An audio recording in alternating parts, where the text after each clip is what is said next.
The Oral History Project about Oregon's statewide land use planning program provides the opportunity to relive with key participants the stories and anecdotes describing how Oregon's land use program was developed and implemented over the last 4 decades. My name is Michael Rupp. I am a former staff member of the Department of Land Conservation and Development, and before that, a senior planner with the Douglas County Planning Department.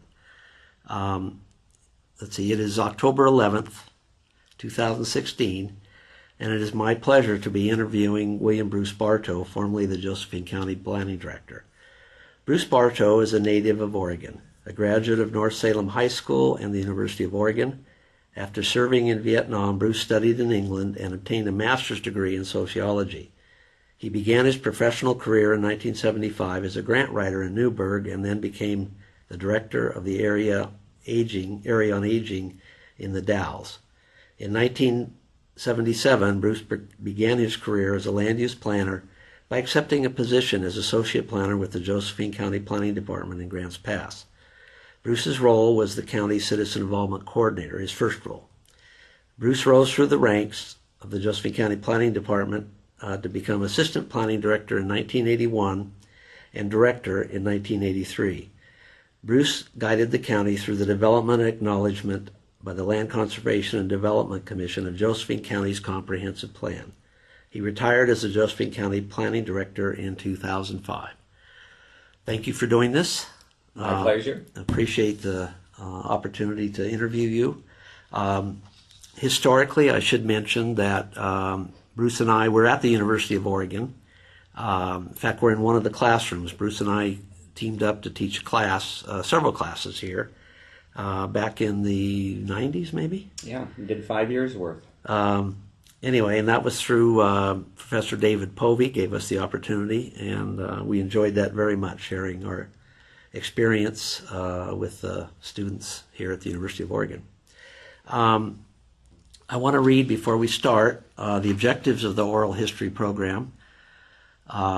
It's to capture the substantive policies behind Oregon State Land Use Program, the views and opinions of those who helped shape Oregon's land use planning system, whether the land use program has met the original intentions and expectations of Senate Bill 100 and the 19 statewide planning goals, and to capture for history and understanding of what other policy influences have affected Oregon's land use planning program. I have a series of questions here that are kind of standard, but knowing Bruce, we'll meander off into things that we want to discuss about the land use planning program. So I'm going to start with question 1, and we kind of reiterated or addressed this already a little bit. Could you give a brief personal background about your settlement and life in Oregon? You had the introduction. Was born in Prineville, raised in Salem. Dad was a potato farmer in Prineville. So I was born in the old hospital in downtown Prineville, which is now, I think, a travel agent or some such. Moved to Central Willamette Valley because of work availability, and in part because my dad had a high belief in education, and he came from Idaho to Oregon because at that time Oregon had one of the better educational systems in the nation. So I did high school, went to Oregon State for a couple of years, and then Oregon, and just have stayed in the state, in part because I really love the state. Okay.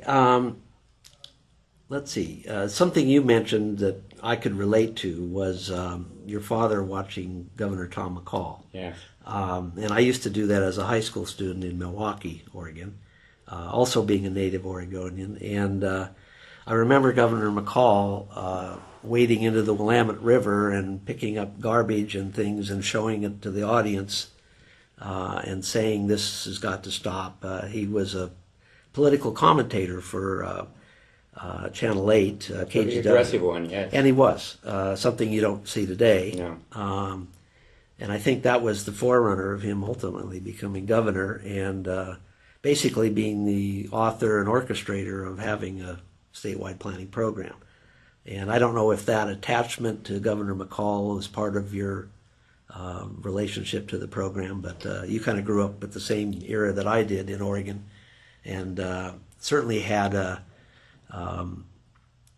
certainly that influenced. It was always in the back of our minds as to hearing. Absolutely. You know, that and the Beach Bill and the Bartow Bill, and he grew up 20 miles from Prineville. So I remember going the back way into Redmond, and they pointed, that's the house that McCall grew up in, and so forth and so on. So yeah.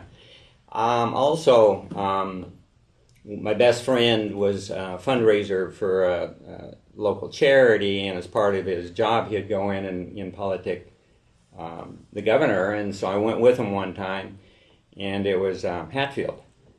And so I, being shy young man, I snuck in the door and so forth, and he was talking with my friend's father, and he stopped mid-sentence, and he looked over to me, and he came over and introduced himself. Loved him ever since. Yeah. So this very is Oregon. personable person. Definitely. I've been lucky in my career as well to meet most of the governors of the state, and as many of the politicians that were involved in the land use program. So, take a few minutes and describe your professional background and how it led you to your involvement with Oregon's land use program. Well, I think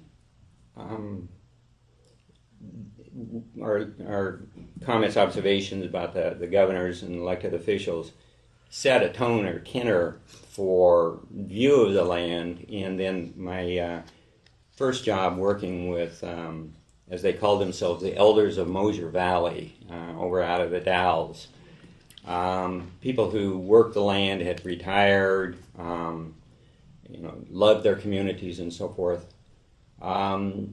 I spent a couple of years there in helping them get some of the resources they needed. And it made me comfortable in working with citizen groups and an understanding of some of the frustrations they had working with governments and promises made and maybe not kept or whatever. So when the opportunity arose to become a citizen involvement coordinator in Josephine County, I felt very comfortable, and so I gladly said yes, thank you, and went down and started a career there. Senate Bill 100 created a framework for land use planning across the state. Based on this legislation, the statewide planning goals were drafted as an expression of the state's policy interest in local land use planning. Do you believe the Land Conservation and Development Commission correctly addressed the objectives of Senate Bill 100 through the creation of the 19 statewide planning goals?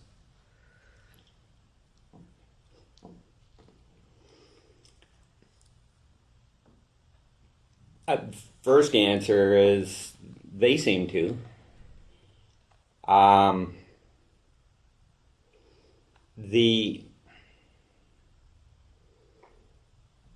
I'm not intending to be overly flippant, but what came out of the creation of the goals as an intent to meet the legislation on paper and at an academic level may or may not have accomplished the desired end. The reality from my perspective, and any number of other local planning directors' perspective, was the goals far exceeded the ability of a planning office to implement them, to achieve them. The staffing at the time was minimal. There was very little value by local officials on land use planning, zoning, very little value on the regulation of land and the imposition of rules on private property. And the level of knowledge or access to information/knowledge at a local level was nil. Okay. So the ability for a local planning department to address, to do any justice towards any one of the goals, let alone a whole bundle of them, was almost impossible. For Josephine County, the primary start was citizen involvement. Let's go out and ask the citizens what they would like their community to look like tomorrow.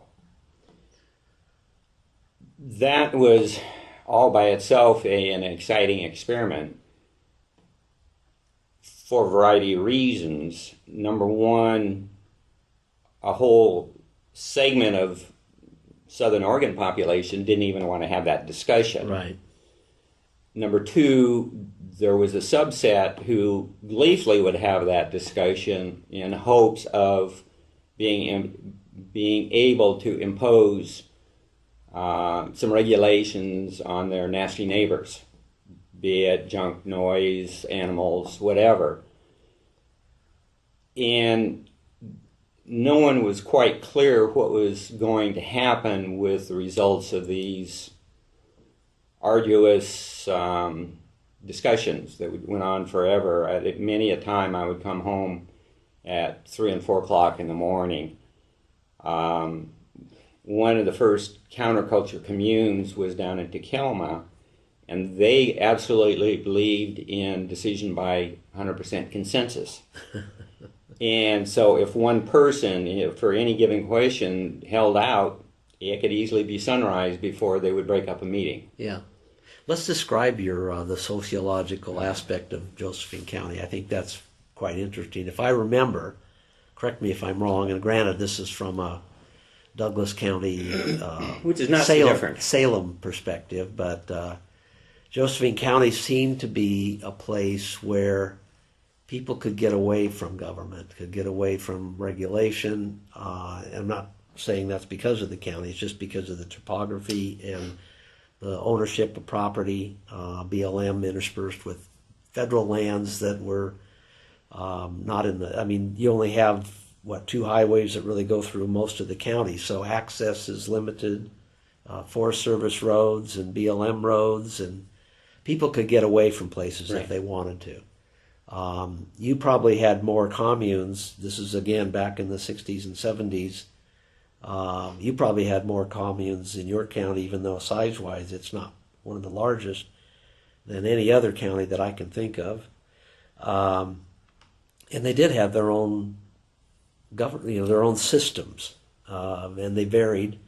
I think you had survivalists, if I remember right, too. You had people that literally thought, I don't know if they thought the world was coming to an end or this government was coming to the end, but they were very prepared to protect their turf. And we had some of that in Douglas as well. And we should, I want to spend some time on that, because that is getting those folks to focus on what Salem wanted and the perspectives of land use, planning and regulation coming out of Salem. It couldn't be farther from night and day. I mean, it was very... Well, we had, and basically you're correct in all your illustrations. We had the first, and I used to know the name, but I don't anymore, but we had the first hippie or counterculture person coming out of San Francisco. His parents owned some property down in Illinois Valley, so he left the Haight-Ashbury area and brought him and a number of his friends up and wanted to do the return to the earth, live off the land type of thing, and their experimentation set the basis for the expansion of that whole culture set. So we had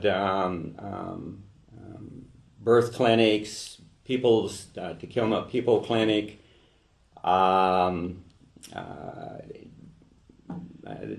nudist colonies, just, music, bluegrass or whatever.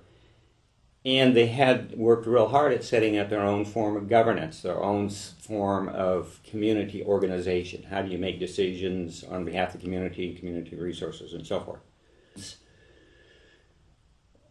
Juxtaposed to that, we had and we still have a very active gold mining community. A lot of very active gold mines. Josephine County was basically the second stop after the 49ers. They started moving north, and so in 1851-52 we had gold mining communities set up, and pack trains and all the stories that go along with the gold miners. Water rights. We have water rights in Josephine County that predate the Civil War. And we have, during the 50s, the after-war, well, during the war and immediately after the war, boom in timber. So we have very active timber communities. At one time, just the Illinois Valley alone had 21 active mills. We had, as the department, the LCD would highlight on more than one occasion, we have the highest parcelization rate in the state of Oregon. And in part, it was the earlier gold mining led to farming, led to timber, led to the counterculture, and all of that happened down in the valley bottom. All of those communities who had their own culture, had their own method of interaction and decision making, and their own attitude towards others. They had their way of defining who they were and therefore who wasn't one of them. So going to a community and trying to start a discussion on the state goals meant that I or whoever needed to have an understanding of the cultural set or the value set of each one of those communities, and you would approach them differently. Yeah. So we had ended up with 18 different citizen advisory committees that each had their own culture, their own rule set, their own way of interacting. And each one of them had a tremendous level of skepticism, pretty aggressive questions. And once they sort of accepted the idea, then logistic demand made of it. So we were doing newsletters and mailings and renting hall spaces and, cookies and coffee and whatever bribery it would take to get them to come to the meeting, right, to answer the next question of the hour. Right. And two dangers in there was, number one, and it happened to the person that my predecessor, is that she went native. She got to the point of agreeing with the citizenry to the point that she was angry at the governing bodies' decisions, who they were doing ongoing individual land use hearings on individual request or whatever, and she became antagonistic towards the government, her boss. Right. And so they let her go. The other danger was getting a citizen group politicized to the point where they then became antagonists or participants in the land use system. Right, activists, and then they would start demanding access, demanding that we would provide them with basic legal advice. One of the perceptions I had, a couple of them actually, Josephine County was interesting in that the coalitions, from my observation, the coalitions that would be formed oftentimes would be the far right and the far left joining together, because both of them did not like the edicts coming from the state legislature and the government in the state of Oregon, especially with respect to land use and property rights. Secondly, and I had I was a citizen involvement coordinator in Douglas County, and I think we had 22 committees we were juggling, and a lot of what you're saying, yours was more intense than ours in that I think the people in Douglas County that were on the committees were generally not as well. There wasn't as many communes. There wasn't as many people focused on their own individual societies. It was a little more objective, I guess, and they represented their area overall. But with them, just like what you were pointing out, is that by having us go out, try to talk about the land use planning program, we were with Oregon State, George Wyatt. I remember Dr. Wyatt was forming a land use game, and we go out and play how to, try to get them to focus on these are the real issues that are coming up. I remember going into Looking Glass and talking to people, and hostile group at that time, but I was just letting them know that you folks have water problems right now, and you want to divide your property up into many places and let your kids come and their families come. And I said, think of it in the terms of putting a straw on the ground. And the more people that come are going to need water that you have right now, and you're already having trouble. So the more land divisions you make, you are going to be inviting more people to come in, and they're competing for the same resource you need to survive here.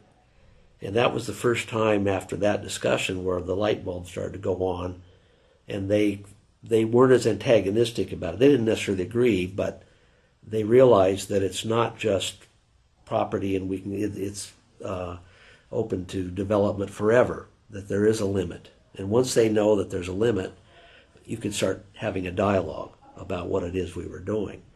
But then when you have that dialogue, you get rising expectations, and that's the thing that you can't shut off. We had the same thing. We had people coming, we had people on our committee that started taking our Board of Commissioners to LUBA and to court because they didn't like the decisions, and they frankly knew the land use rules better than, because we did a good job of teaching them, they knew the rules better than the board. And so they ended up having cases where, and you can go through, just like you can in Josephine County. I met Steve Dube, I remember one of those, and you'll see a number of Dube versus Josephine County cases.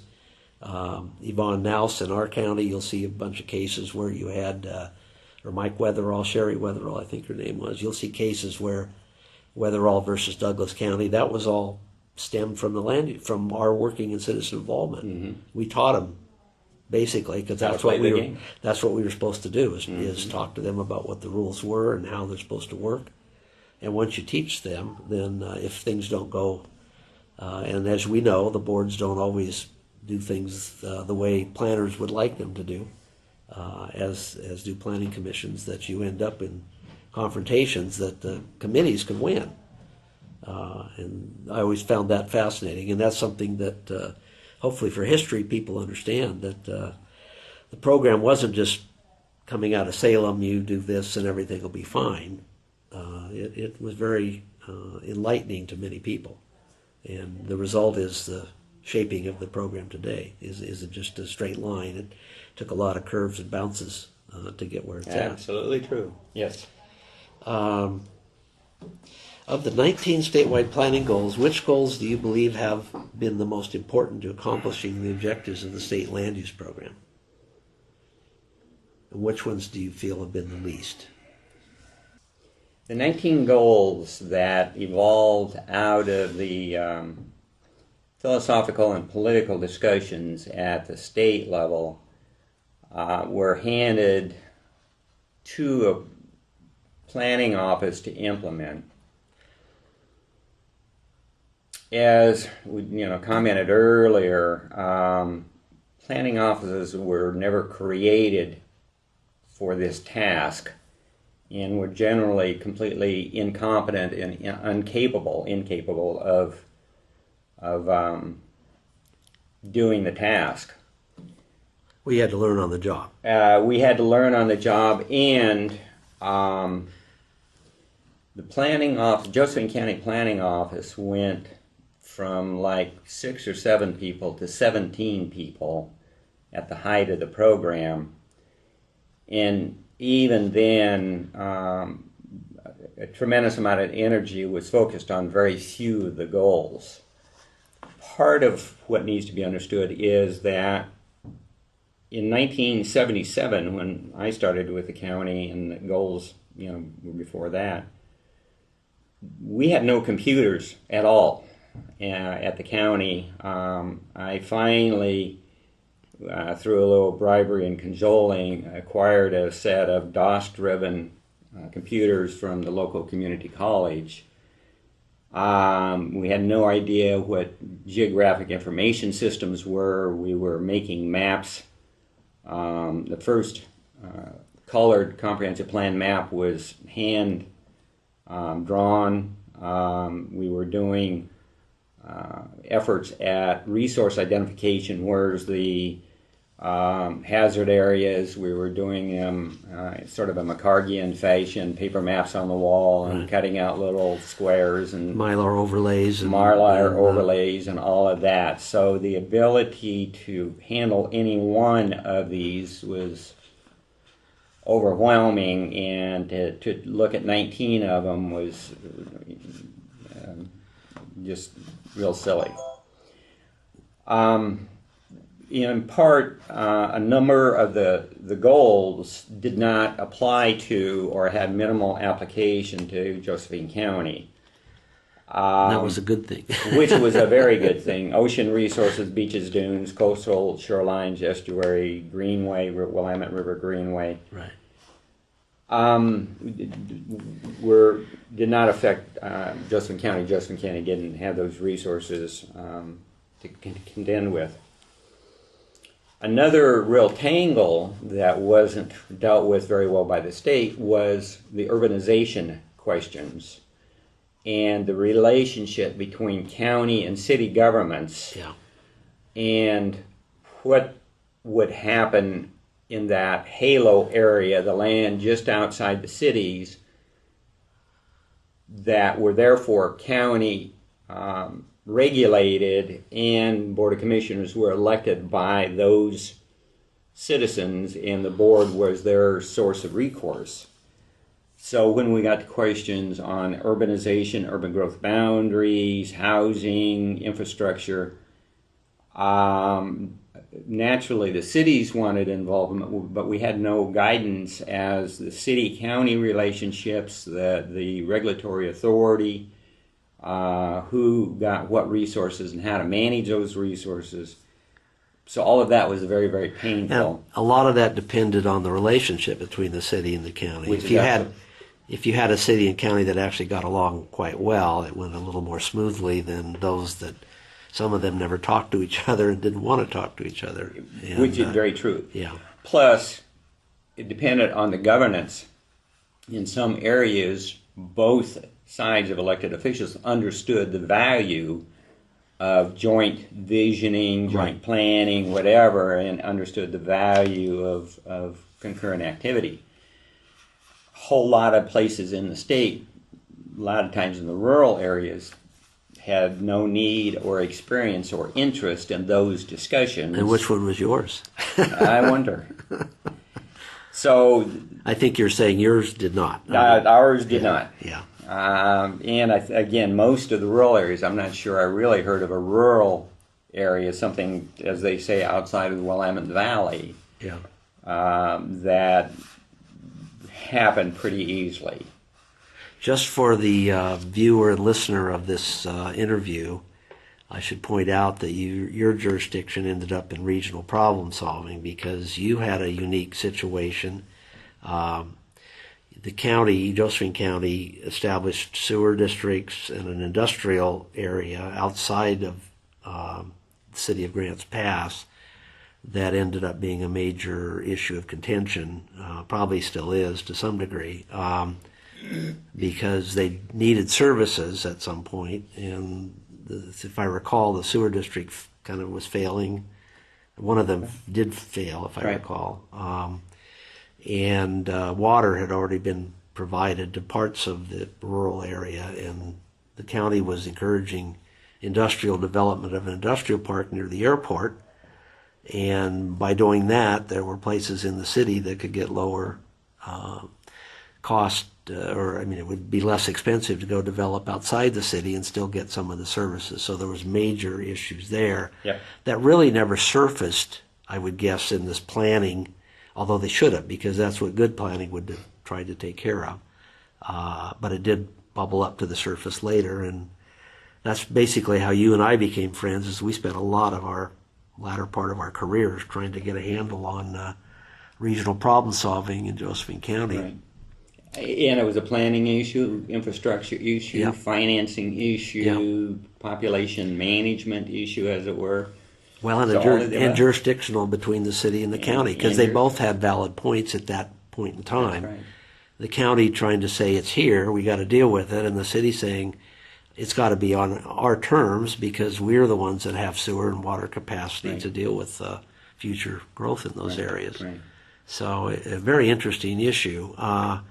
The other thing that's interesting is, and we're diverging here, but as somebody wants to go further into studying the state land use program, regional problem solving came up probably a decade and a half after we got through the acknowledgement process. And the legislature gave some opportunities for flexibility to have regional problem solving, which basically allowed you to approach it differently than just using the current law. And by doing that, I think it actually was a good idea, and it fit circumstances in the state where we had issues. But Josephine County and regional problem solving, the legislature had given us, I think, 5 years, and we get back to the reality of citizen involvement and participation of people and their understanding, and coalitions that are built, and elections. That I remember one of your board commissioners that was the one on the board we were ready to actually get something across the finish line, and he lost the election, and we had to start almost over because you had another board liaison who knew nothing and didn't even necessarily agree with the other board member. And so here we started over, and it took 10 years, I think, for that regional problem solving to actually bear fruit. Right. And it was fascinating. The legislature was very frustrated because they thought the money had been wasted. It just, there needs to be an understanding when expectations rise and people get actively involved in things. You can't, the timetable, it doesn't necessarily follow a timetable. I remember our initial meetings that we had in regional problem solving where we had to start out talking about what the program and principles were of what we were doing.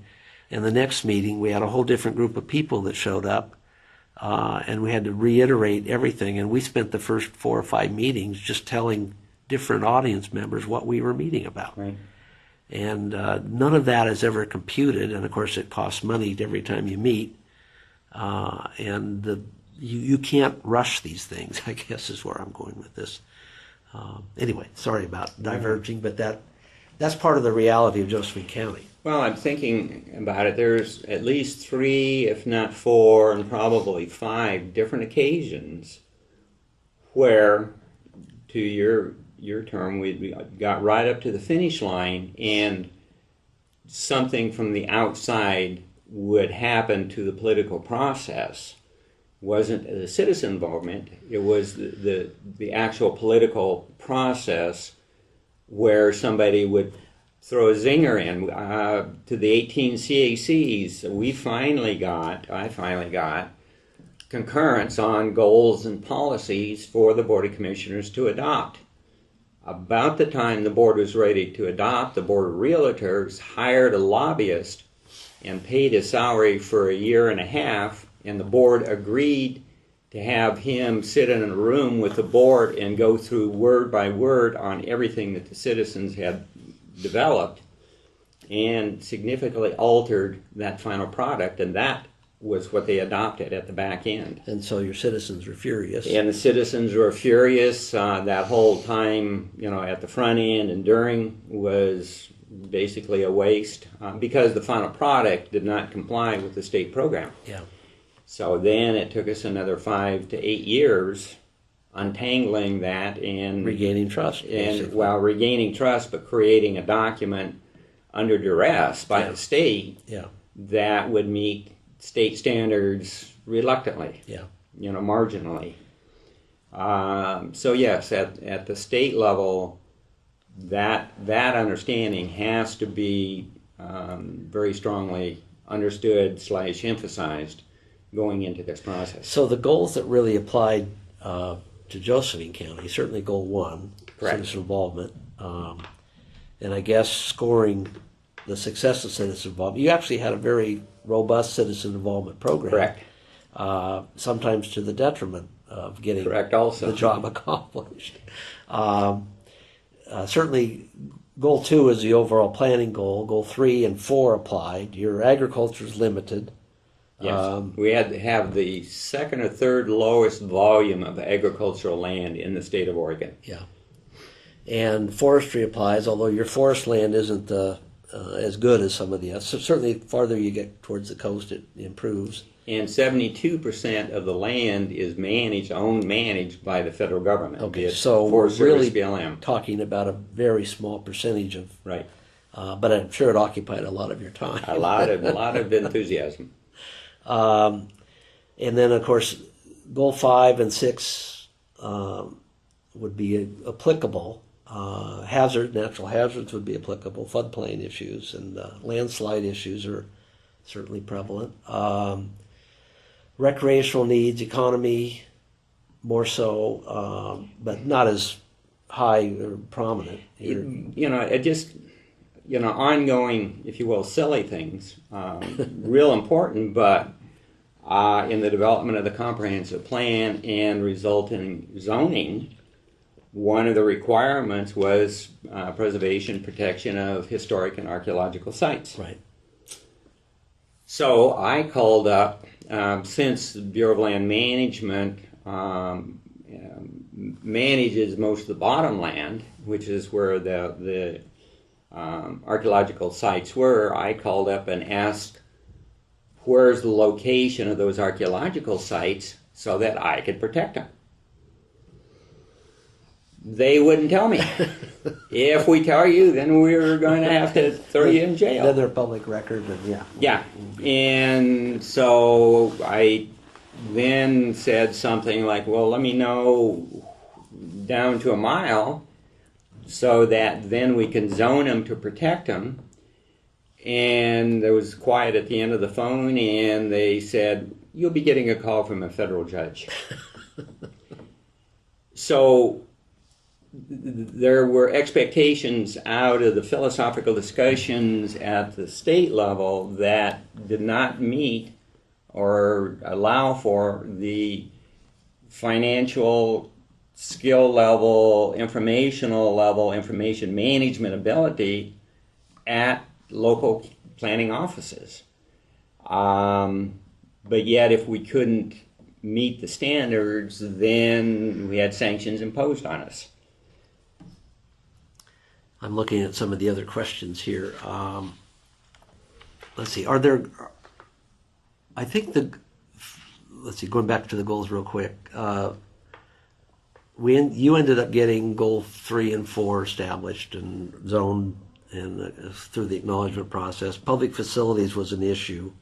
One of the ongoing issues was the non-forest lands, the non-resource lands. Right. As we've touched on a couple of times, a whole lot of the land in Josephine County was not viable timberland or viable agricultural land, but that was not in the philosophical construct of the designers of the program in Salem. Yeah. So we spent a tremendous amount of time and a whole lot of money and a whole lot of energy, frustration, trying to communicate that it was inappropriate to place restrictive zoning on land that could not grow either of those resources. We spent a lot of time with Soil Conservation Service. We spent a lot of time with State Forestry and BLM Forest Service, trying to come up with definitions, soil types that they felt were appropriate for growing commercial trees. And after we came to some level of understanding and figured out how to codify it, how to articulate it, we couldn't get the commission, LCDC, to concur with that, to understand. There was a high suspicion level, Yeah. and sometimes rightfully so, but a high suspicion level that this was a connivance by the local jurisdictions to avoid doing what was necessary. Yeah. And so there's been field trips and a whole lot of energy and money spent on a void in the program that the state finally came to understand, but was not inherent in the original construct. Yeah. In fact, they probably came to that realization through a couple of events. One was a case out of Lane County that won at Luba, which gave me the impetus when I was in Douglas County to and identify land that did qualify as quote-unquote non-Goal 3, non-Goal 4 land. And so I knew it was out there, and I've been down to Josephine County enough to know you've got a lot more of it than Douglas County even has. Now, whether that should be urbanized or ruralized, that's a separate question. That's a separate question, But sure. to put it under Goal 3 and 4 as qualifying was the issue, and probably needed some other way of addressing it as to what level of development it could handle. Carrying capacity questions. It also didn't have very good water. I mean, there's a lot of limitations to it that restricted it from development, regardless of whether it was classified as Goal 3 or Goal 4. One of the thorns was the lot of record Right. discussion. And the short version here is, if it was forest or farm land, you could not necessarily put a house on a piece of property that you owned.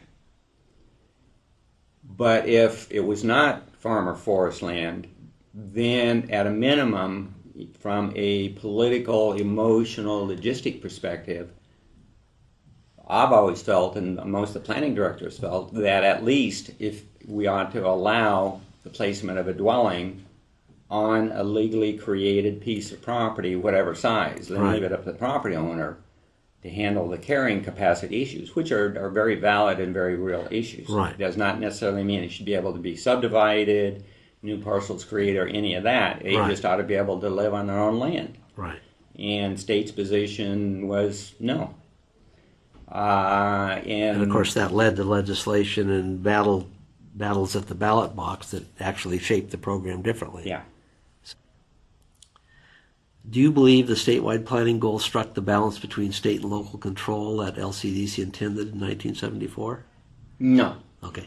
I thought that would be your answer. How about hell no?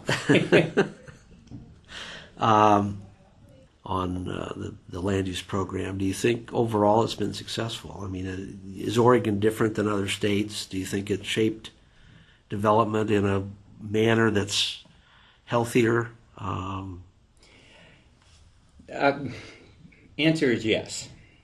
Having said that, it's always, and I understand what I'm, if you will, asking, whatever. I think Oregon is different. I think everybody needs to be commended for the thought and the effort. I think the result is marginal. I don't think it fits the original vision. You don't think it fits the original? No, I don't think it fits the original vision, because the planning system is a circle.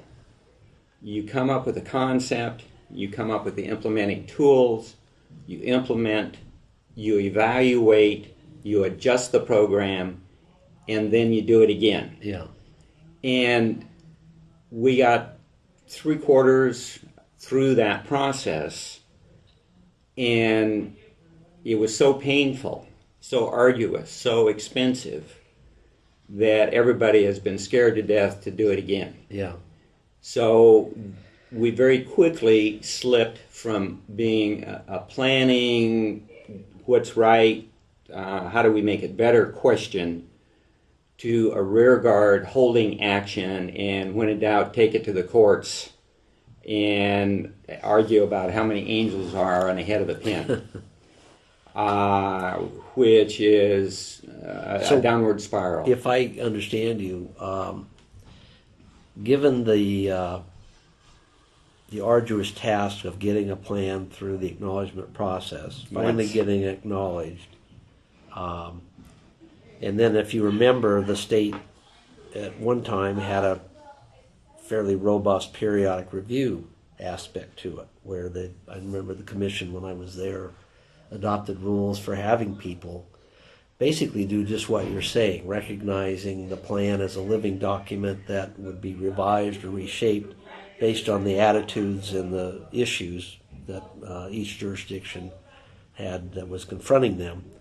And you would alter the plan according to population changes or other circumstances that should be reflected in the plan. And I know that particular, your point about saying how painful it was, there was a lot of pressure from the legislature and such to back off periodic review.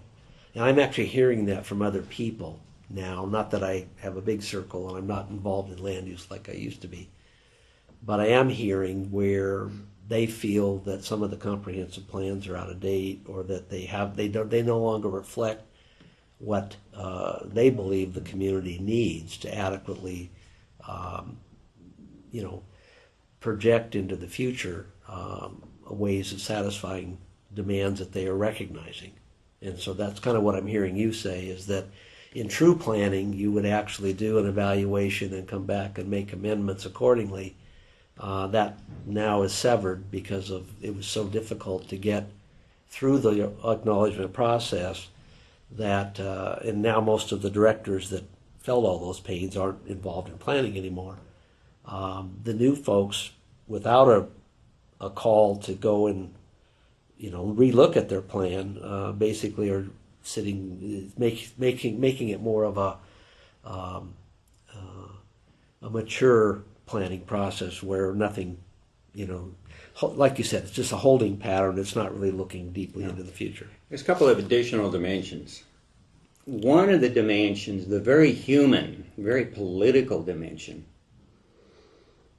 from my perspective, is that one of the real issues around periodic review was the strong suspicion by the department and the commission that as soon as the plan was acknowledged and the state's oversight went to other battles, that county commissioners and city council members would start coming up with little amendments to alter or modify the acknowledged plan to get it back to where they thought it should have been. Uh-huh.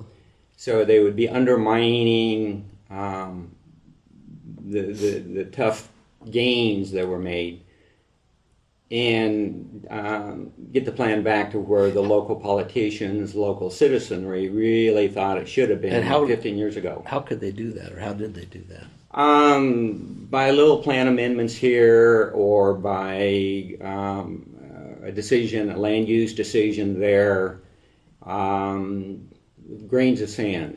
One of I'm glad you brought this up, because one of the things that I've noticed just before I retired from working with the department, there was a huge issue. We were going through a recession, and the statewide planning program was being blamed for not having enough industrial land. That was a battle cry that I heard very strongly. And at the same time, what was noted was that a lot of the sites that were put in the plans that were industrial had been rezoned to commercial. Right. Because the industrial didn't sell and commercial did. Right. And so slowly you would find erosion in the base of the right. plan.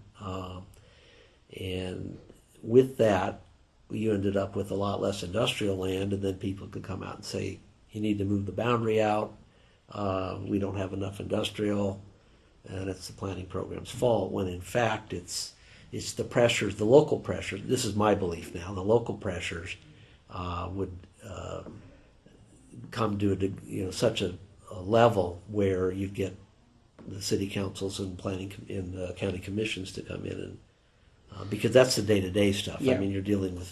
Additionally, yes, no, I'm agreeing, but the reality was, because the time in where we did it, the time without computers, the time without databases, with the time without a full understanding of any given discipline, the acknowledged plans were less than perfect, were less than ideal, were just barely vestiges of the original wannabes. Yeah.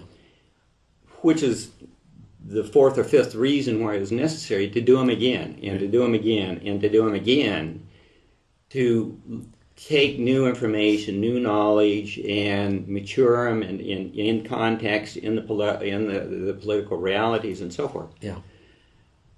But the current planning office in Josephine County is 2 people. Is it really? Yeah. Wow. There's no money. The jurisdictions have no money. The jurisdictions have questionable tax bases. The technical data is not available. And even now, on a daily basis, we're discovering new earthquake faults or whatever, and there's no way to incorporate that new information into the databases. Do you think it is possible that SB 100 would be approved today by the Oregon legislature?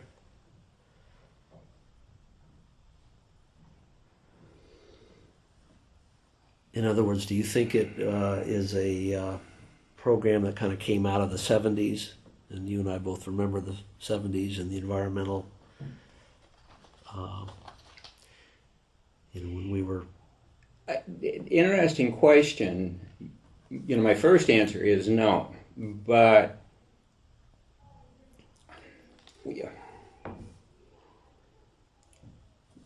a point we touched on at the beginning of the interview was the culture of Josephine County prior to Senate Bill 100. And the culture of the county was a self-selection culture. People went there for specific identity reasons. And I'm thinking of, number one, the counterculture hippies out of San Francisco. Uh-huh. But the other ones was John Wayne literally owned property 20 miles from Tequila. And a bunch of people have come to Josephine County for the God, guts, and guns reason. We don't need no permits. We're going to take care of our own. We do it like the Old West and so forth. To answer the question about now, I don't think there's the leadership in the Oregon political system to make it happen like during Tom McCall's days. Yeah. Having said that, I think there's the possibility that the current people of the state of Oregon have the identity of this is important. This is part of the reason I moved to the state of Oregon is for these values. And it wouldn't happen simply, but I'm like to believe that with the right leadership and the right amount of energy, I think that it could happen again in Oregon. Okay.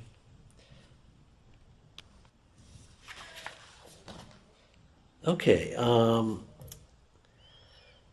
Is the state land use program equipped to address and properly respond to major changes in Oregon, like population growth, climate change, affordable housing, over the next 30 or 40 years?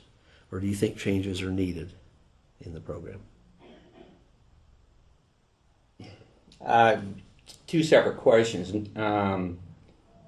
Regardless of my answer to the first one, yes, a lot of changes are needed in the program, period, regardless. to answer the first part of the question, no, I do not think Oregon is equipped or prepared to handle significant changes, either population and or water, agriculture, or whatever. Okay. I think the program is atrophied. I think it's mired. Earlier we'd talked about planning being a cycle, and my view of the Oregon system not completing the cycle, and they got mired down on a rearguard action, and that's the court cases and the LUBA cases and so forth, and I think that pile is so thick that any type of constructive reaction is prohibitive. Okay. If you were involved in such an undertaking and had the chance to influence the development of a new comprehensive land use program, what lessons from Oregon would you borrow, and what lessons of the program might you avoid?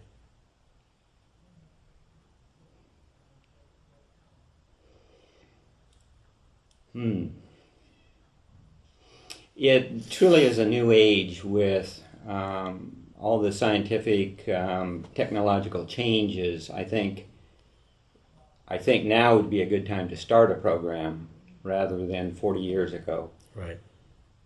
I think there's whole sets of goals like economic development that are not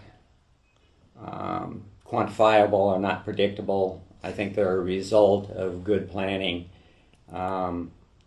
So I think a serious rethinking of the original goals, selecting the ones that are real goals that can truly be implemented,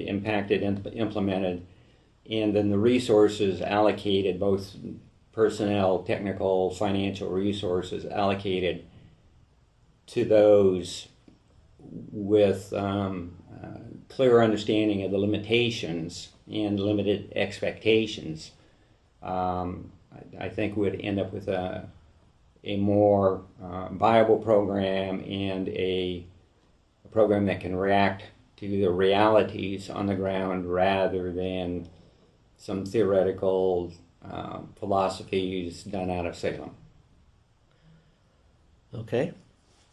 Well, on behalf of Portland State University and those of us involved in the oral history project of Oregon's land use planning program, I'd like to thank you for allowing me to interview you. Well, thank you very much. I think it's a very important activity you're involved with.